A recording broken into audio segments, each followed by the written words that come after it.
সকালবেলা অশেষ ধন্যবাদ জানাচ্ছি আমাদের আলোকিত মানুষ হিসেবে এখানে উপস্থিত আছেন আমাদের শ্রদ্ধেয় বিশিষ্ট ব্যবসায়ী আক্তার ভাই। আপনাকে আমি ধন্যবাদ জ্ঞাপন করছি আমার ব্রাইট নিউজ 29 চ্যানেল এবং জাতীয় পত্রিকা দৈনিক আছে আলোকিত। সকাল থেকে আমি সাংবাদিক ফরহাদ ভাই আপনার সঙ্গে আছি। ধন্যবাদ ফরহাদ ভাই। ওকে আক্তার হোসেন ভাই, আমি আপনার কাছে জানতে চাচ্ছি আপনার এই ব্যবসা প্রতিষ্ঠানটার বয়স কত হয়েছে? মোটামুটি ১৫ বছর। বিশাল ব্যাপার। আমরা যদি আক্তার সাহেব সম্পর্কে যদি বলতে হয় তাহলে বলতে হবে যে আক্তার সাহেব was not built in a day. Akhtar ভাই কিন্তু একদিনে তৈরি হয় নাই, হাঁটি হাঁটি পাপা করে কিন্তু 15 বছর পার করে দিয়েছেন, অর্থাৎ এক যুগ অলরেডি পার করে দিয়েছেন। বর্তমানে ব্যবসা বাণিজ্য পরিস্থিতি আক্তার সাহেব কেমন যাচ্ছে এই কথাটা আমাদের সরাসরি টিভি চ্যানেলে তুলে ধরবে। আমার ব্যবসা বরাবরই, আমি army retired person. Okay fine. আমার ব্যবসা বরাবরই ইনশাল্লাহ ভালো। ওকে। এবং আমি যখন থেকে শুরু করেছি হুম। তখন থেকে এই পর্যন্ত হ্যাঁ হ্যাঁ। মাশাআল্লাহ উন্নতির পথেই আছি। যেহেতু আপনি রিটায়ার্ড পারসন, আপনি কোন পোস্টে ছিলেন? আমি কর্পোরাল ছিলাম, সেনাবাহিনী। সেনাবাহিনী কর্পোরাল। কর্পোরাল। সেক্ষেত্রে আপনাকে আমি ধন্যবাদ জ্ঞাপন করছি। আপনার সাথে আমি একটু শেয়ার করি।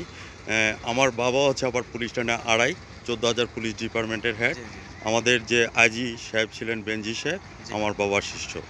ঠিক আছে, যাক আমরা একই গোত্রের গাথামালা। জি, তো জি, সেই কথাতে আপনাকে আমি ধন্যবাদ জ্ঞাপন করছি। এই যে আপনি কষ্ট করছেন, বিজনেস করছেন, এখানে কোন কোন ধরনের বালু এবং কী কী ধরনের প্রোডাক্টগুলি আছে? আমার এখানে আছে সিলেট বালু, যেটা সিলেটের বালু। সিলেট থেকে যেটা আসে। জি, এবং আস্তর বালু, যেটা দিয়ে আস্তর বা গাঁথুনি করে। ওকে। এবং এলাকার লোকাল বালু, যেটা দিয়ে ফ্লোর ভরাট করে বা বিভিন্ন রকমের ডোবা নালা ভরাট করে। ওকে। তারপরে আমি 2-3টা সিমেন্টের ডিলার আছি। Oh my god, fantastic. 7 ring, super deluxe, মেঘনা গ্রুপের যেটা। ওয়াও। আর ঢালাই স্পেশাল, ওয়াও। এই সিমেন্টগুলোর আমি একটি কথা না বলে নাই নয়। 5ই আগস্টের আগে আমি একটা টক শো নিয়েছিলাম, সেটা হচ্ছে যে প্রবাসী কল্যাণ মন্ত্রী। জি হ্যাঁ, আপনার ওনার কাছে আমি প্রশ্ন করেছিলাম জি যে আমার টক শোর মধ্যে যে আপনারা কেন কোয়ারিগুলি বন্ধ করে দিয়েছেন? জি কোয়ারি কিন্তু অলরেডি বন্ধ ছিল, এখনও কোয়ারি অনেক বন্ধ। জি তো সেক্ষেত্রে উনি আমাকে প্রশ্নের উত্তরটা দিল টক শোর মধ্যে। উনি বলল যেহেতু এটা পর্যটক এরিয়া, এই জন্য আমরা কোয়ারিগুলি বন্ধ করে দিয়েছি। জি। তখন আমি ওনাকে প্রশ্ন করলাম, পর্যটক বেশি নাকি আমাদের বাংলাদেশ বেশি? উনি কিন্তু এই প্রশ্নটার জবাবটা দিতে পারে নাই। বাধ্য হয়ে আমি বলতে চেয়েছিলাম, সাংবাদিকের কলম এবং ক্যামেরা কোনোদিন মাথা নিচু করে না এবং করবেও না। না, তা তো আপনারা অবশ্যই। যতক্ষণ পর্যন্ত কোয়ারি না করবেন, খেটে খাওয়া মানুষের প্যাডেল দিয়ে 2 মুঠো ভাত ওরা খাচ্ছে। আর আপনাদের মতো অনারেবল পারসন যারা আছেন, ভ্যাট ট্যাক্স দিয়ে আপনারা একটা জি জি ভেস্তে জি জি, চলে গেছেন অবশ্যই অবশ্যই। এই জিনিসটার জন্য আর কি। জি তো এই ঘটনাটা আমি আপনার কাছে তুলে ধরলাম। এখন একটা পজিশনের মধ্যে আপনারা আসছেন, এটার জন্য আপনাদেরকে ধন্যবাদ জ্ঞাপন করছি আক্তার ভাই। আক্তার ভাই, আমি এখান থেকে জানতে চাচ্ছি যে আপনার এখান থেকে যে প্রোডাক্টগুলি আছে, আপনি এখান থেকে ডেলিভারি কোথায় কোথায় দিচ্ছেন?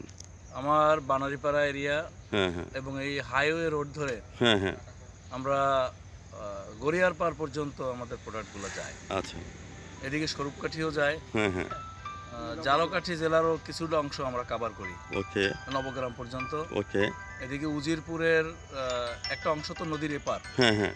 পুরো অংশটাই আমরা কাভার করতে হ্যাঁ। পারি। আক্তার ভাই, আমি আপনি এই বিজনেস ছাড়া আরেকটা কথা বলেছিলেন, আরও অন্যান্য বিজনেস আছে, ওইটা কি আছে একটু আমাকে চ্যানেলে তুলে ধরবেন? সিমেন্টের সিমেন্টের। business টা আছে, জি। আচ্ছা, ওই যে কথাটা বলবো, যে সিমেন্টের যে প্রোডাক্টগুলি আছে, আমরা যতটুকু জানি কোম্পানি থেকে কিন্তু একটা বিগ একটা অ্যাচিভমেন্ট দেয়, হয়তো বা সিঙ্গাপুর ট্যুর, মালয়েশিয়া ট্যুর অথবা উমরা হজ। আপনি এই জিনিসটা পেয়েছেন কিনা? আমি পেয়েছি। কতবার গিয়েছেন?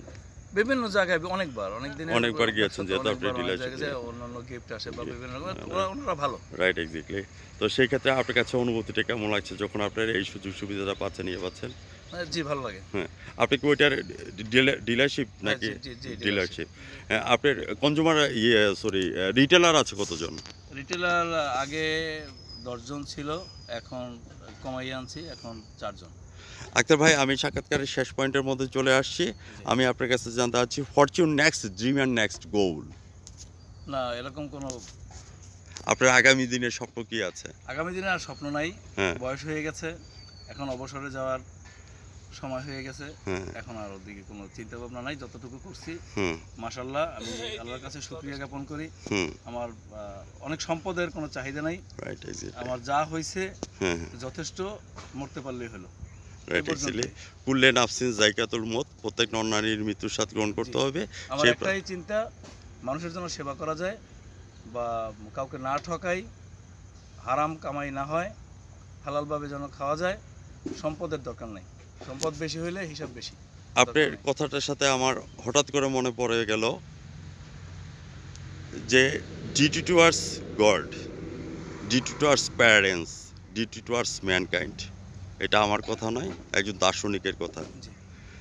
আপনি গর্ভধারণী মাকে আমি ধন্যবাদ জ্ঞাপন করছি, আপনার মতো সোনার ছেলে চলে আসছেন। তো সেই ক্ষেত্রে সম্রাট নেপোলিয়ন বলেছেন, তুমি আমাকে একটা শিক্ষিত মা দাও, আমি তোমাকে একটা শিক্ষিত জাতি দেব। জি। মা সুশিক্ষা হোক আর স্বশিক্ষা হোক, মা তো মায়ে, না, হ্যাঁ, মায়ের তুলনা নাই। না, তো সেই ক্ষেত্রে আপনি গর্ভধারিণী মাকে আমি ধন্যবাদ জ্ঞাপন করছি। আপনার মতো সোনার ছেলে এই প্রেক্ষাপটের মধ্যে জন্ম নিয়েছেন। আপনার হাত ধরে ওনারা প্যাডেল মেডে মনে করেন দিনাতিপাত করছে, এবং আপনি যে মানব সেবা করে যাচ্ছেন, অ্যাট লাস্ট গড টুক বিটি অন হিম, অবশেষে আল্লাহ এটা নিজেই দেখছে। আপনি সামনের দিকে এগিয়ে যান, সেই প্রত্যাশা নিয়ে আমি বিদায় কাটাচ্ছি। আজ রাত 9টা 15 আমাদের টিভি চ্যানেলের সঙ্গে থাকবেন 9টা 15-তে, এবং জাতীয় পত্রিকা দৈনিক আজকের আলোকিত সকাল এবং চ্যানেল 99 থেকে আমি সাংবাদিক ফরহাদ ভাই বিদায় কাটাচ্ছি। আক্তার ভাই ভালো থাকেন, সুস্থ থাকেন, ধন্যবাদ আপনাকে। ধন্যবাদ আপনাকেও, এত দূরে কষ্ট করে আসার জন্য ধন্যবাদ আপনাকে। Thanks a lot. ধন্যবাদ চ্যানেল 99 99 হ্যাঁ, আলোকিত সকাল। আলোকিত সকাল, ধন্যবাদ। ধন্যবাদ।